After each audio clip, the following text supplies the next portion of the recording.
कहानी की शुरुआत रोज नाम की जवान और खूबसूरत लड़की से शुरू होती है जो एक बड़े से महल में काम करती थी। इस महल के कई अलग अलग हिस्से थे, जिसमें से एक हिस्से में पागल कैदियों को रखा गया था तो एक हिस्से में नन्स अनाथ लोगों का ध्यान रखती थी, जबकि एक हिस्सा नौकरों के लिए था। और ये सभी लोग प्रीस्ट रेवन की देख रेख में रहते थे। यहाँ सिर्फ वही कैदी थे जो दिमाग से थोड़े खिसके हुए थे और रोज इनके कपड़े धोने का काम करती थी। कैद खाने में नॉर्मन नाम का एक कैदी भी था जो काफी मशहूर लेखक था। नॉर्मन गंदी कहानियों का लेखक था, इसलिए उसे यहाँ रखा गया था ताकि वो अपनी गंदी कहानियां लोगों तक ना पहुंचा सके, क्योंकि उस समय इस तरह की चीजें लिखना अपराध माना जाता था। एक दिन जब रोज उसके कपड़े लेने आती है तो नॉर्मन कपड़ों के साथ उसे अपनी कहानी देता है ताकि वो उसे बाहर की दुनिया तक पहुंचा सके। रोज सबसे छुपाकर उस कहानी को एक पब्लिशर को दे देती है, जिसके बाद वो पब्लिशर कहानी को छाप कर बेच देता है। देखते ही देखते सारी किताबें बिक गईं, क्योंकि सबको नॉर्मन की कहानियां बेहद पसंद थीं। उन्हें पढ़कर लोगों के तन बदन में आग लगने लगती थी। जल्द ही नॉर्मन की कहानी राजा तक पहुंच गई और वो गुस्से में आकर नॉर्मन को मारने का हुक्म दे देता है। ये सुनकर राजा के मंत्री उसे समझाते हैं कि अगर हमने उसे मार दिया तो लोगों की नजर में वो महान बन जाएगा, क्योंकि नॉर्मन एक मशहूर लेखक है। अब वो सभी राजा को सलाह देते हैं कि हमें डॉक्टर विलियम से नॉर्मन का इलाज करवाना चाहिए ताकि वो लिखना ही छोड़ दे। डॉक्टर विलियम बेहद निर्दयी डॉक्टर था। वो इलाज के नाम पर मरीजों को तड़पाता था। अपने मरीजों को तड़पता देख उसे मजा आता था। दूसरी तरफ प्रीस्ट रेवन रोज को पढ़ना लिखना सिखा रहा था।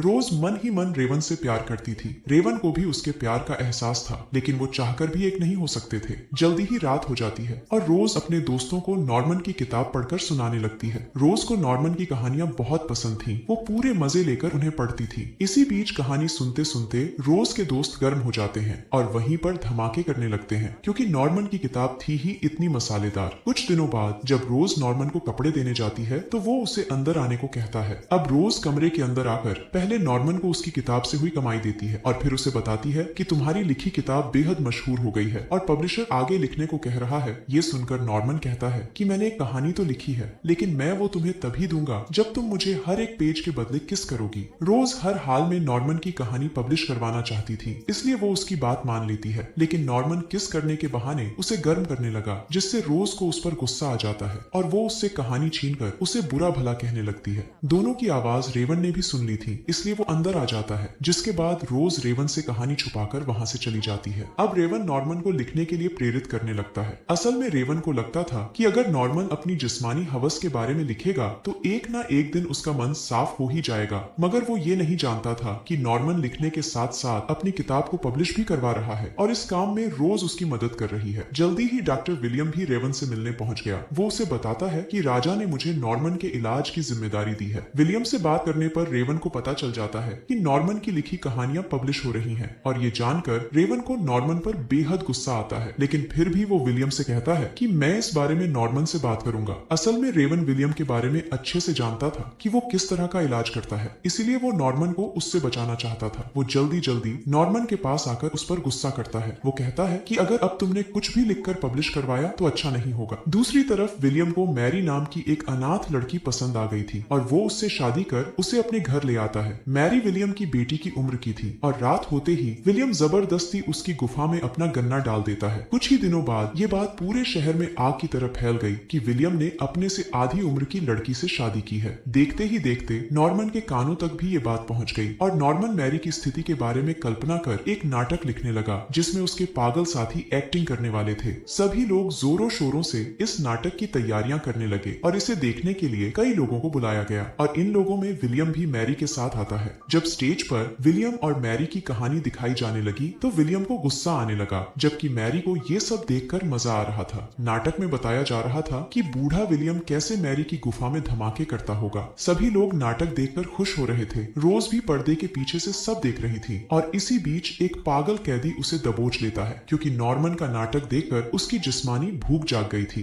रोज खुद को बचाने के लिए गर्म इस्त्री उसके मुंह पर लगा देती है, जिसके बाद सभी को इस घटना के बारे में पता चल जाता है। ये सब देखकर विलियम रेवन पर भी गुस्सा करता है, क्योंकि उसका मानना था कि सब कुछ नॉर्मन के कारण हुआ है। अब रेवन नॉर्मन के पास जाकर उससे कलम और कागज छीन लेता है। कुछ दिनों बाद नॉर्मन की बीवी लिविया उससे मिलने आती है। नॉर्मन ने कई दिनों से कुछ भी नहीं लिखा था, इसलिए वो बेहद गुस्से में था और वो अपना गुस्सा अपनी बीवी पर उतारने लगता है। नॉर्मन ने आज जो हरकत की थी उससे लिविया को काफी दुख पहुंचा था, इसलिए वो विलियम के पास जाकर उसे नॉर्मन का इलाज करने को कहती है। है। नॉर्मन के इलाज में काफी खर्च होने वाला था, इसलिए नॉर्मन की किताब से जो कमाई हुई थी, लिविया वो सारे पैसे विलियम को दे देती है ताकि वो उसके पति को ठीक कर सके। जबकि उधर नॉर्मन लिखने के नए नए तरीके खोज रहा था। जब उसे खाने को चिकन और वाइन दिया जाता है तो वो चिकन की हड्डी को अपनी कलम और वाइन को सिहाई बना लेता है। उसके पास कागज भी नहीं था, इसलिए उसने पूरी कहानी अपनी चादर पर लिख डाली। अगले दिन वो चादर रोज को मिलती है और रोज पूरी कहानी कागज पर उतारने लगती है। रोज अपनी माँ के साथ रहती थी जो देख नहीं सकती थी। रोज उसे भी नॉर्मन की कहानी सुनाती है और वो भी कहानी सुनकर खुश होती है। देखते ही देखते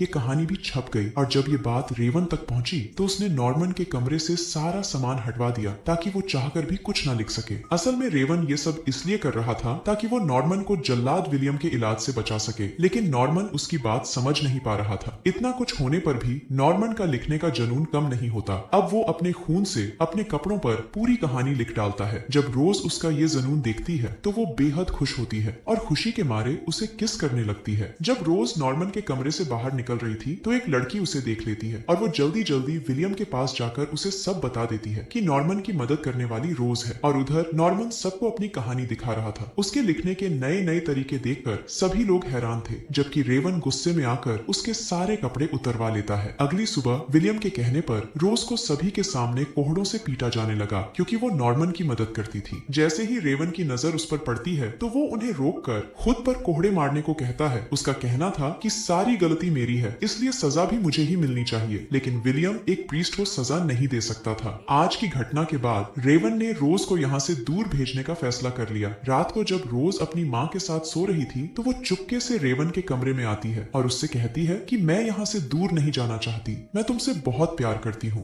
रोज रेवन की बाहों में समाना चाहती थी, लेकिन रेवन जल्दी ही खुद को संभाल कर उसे खुद से दूर कर देता है। असल में रेवन भी रोज से बेहद प्यार करता था, लेकिन प्रीस्ट होने के कारण वो उसके प्यार को कबूल नहीं कर सकता था। दूसरी तरफ मैरी भी नॉर्मन की बहुत बड़ी फैन थी। उसकी कहानियां पढ़कर मैरी की गुफा में तूफान मचने लगता था। जब विलियम उसकी प्यास नहीं बुझा पाता तो मैरी का घर के एक नौकर से ही चक्कर शुरू हो जाता है। वो दोनों नॉर्मन के लिखे हर एक तरीके से धमाके करते हैं। एक दिन जब विलियम घर से दूर था तो मैरी एक चिट्ठी लिखकर नौकर के साथ भाग गई। विलियम को मैरी के बिस्तर पर नॉर्मन की किताब नजर आती है, जिसे देखकर वो इसके लिए भी नॉर्मन को ही जिम्मेदार समझने लगा। उधर रोज नॉर्मन को बताती है कि रेवन मुझे यहाँ से दूर भेजने वाला है, इसलिए मैं एक आखिरी बार तुम्हारी कहानी पढ़ना चाहती हूँ। नॉर्मन लिखना तो चाहता था, लेकिन उसके पास कुछ भी नहीं था। अब ये लोग एक योजना बनाते हैं और अपनी योजना के अनुसार नॉर्मन अपने साथ वाले कमरे वाले पागल को कहानी सुनाता है और फिर वो अगले को। इस तरह करते करते ये कहानी रोज तक पहुंच रही थी, जो अपने कमरे में बैठी उसे कागज पर लिख रही थी। मगर जब कहानी में आग का जिक्र आया तो एक पागल ने अपने कमरे में ही आग लगा ली, जिसके बाद हर जगह आग फैल गई और सभी लोग भागने लगे। इसी बीच मौका देखकर जिसने एक बार पहले भी रोज की गुफा लूटनी चाहिए थी, वो आज फिर से रोज को पकड़ लेता है और वो साला उसकी गुफा में धमाके करने लगता है। रोज की चीखें विलियम ने सुन तो ली थी, लेकिन वो साला कुछ नहीं करता। मगर जब रेवन को रोज की चीखें सुनी तो वो उसे ढूंढने लगा, लेकिन उसने आने में देरी कर दी थी क्योंकि रोज मर चुकी थी। अब रेवन रोज की मौत के लिए नॉर्मन को सजा देना चाहता था। गुस्से में आकर वो उसकी जुबान कटवा देता है, जिसके बाद साले नॉर्मन की तड़प तड़प कर मौत हो जाती है। अब कहानी 1 साल बाद शुरू होती है।